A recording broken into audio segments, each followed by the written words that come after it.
Republican David Perdue made President Obama's policies a large focus of his campaign for U.S. Senate, and that strategy appears to have paid off. Mr. Perdue defeated Democrat Michelle Nunn with nearly 53% of the vote to become Georgia's next U.S. Senator. He joins us this morning, and first of all, we appreciate you coming in. I know you must be exhausted from not only 18 months of campaigning, but I'm sure a very long night last night, even though the results were determined somewhat early. Congratulations to you. Believe first me, of all. I'm delighted to be here. I'm sure you are. How do you like the sound of that, U.S. Senator David It's Perdue? a new sound. I'm getting used to it. But we worked hard over the last 18 months, and I'm so gratified. You know, the message that we had that Washington was broken and we were headed in the wrong direction really resonated in the state. And I think the vote last night reflects that. David Perdue, was this a vote for you, or was this a vote against President Obama and his policies? Because in the last week or so, you really focused on really lumping Michelle Nunn with President Obama. Well, he said it. He opened the door. He said his policies were on the ballot, and then he said he needed to elect Michelle Nunn to help further his agenda. But we've been talking all along about the failures of Washington. So this is really not about me. I think it's about the direction of the country, and we've said that for the past year and a half. And I think the people really responded that way yesterday.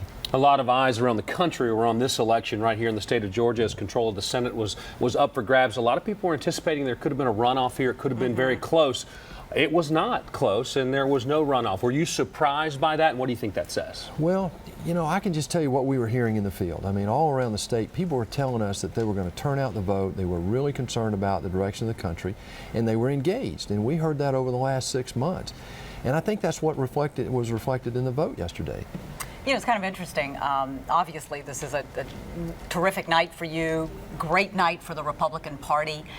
But sometimes it's sort of like, be careful what you ask for, because you might just get it. The Republicans now have control of the Senate, which means now the country is going to expect the Republicans to do something, well, and to work with President Obama, even though he's transitioning out. Well, I think the number one thing people in Georgia want is to break through the gridlock. You know, there are some 300 bills that are sitting on Harry Reid's desk now that will go to the Senate floor for debate. Some will go to the White House, and some of those need to get passed into law to show progress. People in Georgia want to break through the gridlock, develop a sense of urgency, and get people back to work. That's what I heard over and over around the state. And the economy, getting the economy, jobs, absolutely. that kind of thing? Economy, health care, national security, foreign policy. These things are really concerning the people of Georgia. A big 2 years ahead when you talk about, you know, the Republicans would obviously like to get the White House back at the end of President Obama's term. So what can we anticipate, and how important are these next 2 years, not to mention the full 4 years, but the next two? Well, I think it's critical. You know, I told someone this morning, I feel a sense of responsibility now.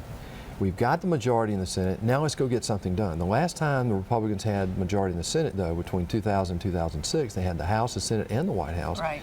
And, you know, we didn't do everything that people expected, and so they voted a new majority in. Now they're going to hold us accountable. You know, we've got the majority in the Senate. We're going to pass some bills, send them to the White House, and try to break through this gridlock. Can you take a deep breath and relax for at least a day or two now that this is behind you? It's been a long campaign, and a bit of a sigh of relief? Well, certainly. I mean, obviously, I'm human, but at the same time, I really have a sense of responsibility and duty to the people who voted for me yesterday, and even for the people in Michelle Nunn's camp and Ms. Swafford's. You know, this is not about me. It's about our state, it's about our country, and a new direction. I asked him a minute ago, before we came on, said, okay, you're going to get some rest now? And what did you tell me?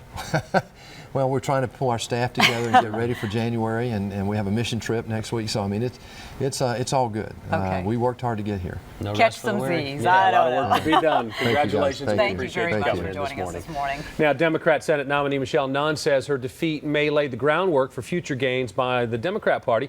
She told supporters they should be proud of the campaign they waged because it showed what a two-party state looks like. You know, we have exceeded every expectation of what was possible in this race. I just want to remind you all that just about 15 months ago, all of the political pundits said that Georgia was not in play, and we put Georgia in play. The presence of a Libertarian in the race did not force a runoff, as it did 6 years ago when retiring Senator Saxby Chambliss won re-election.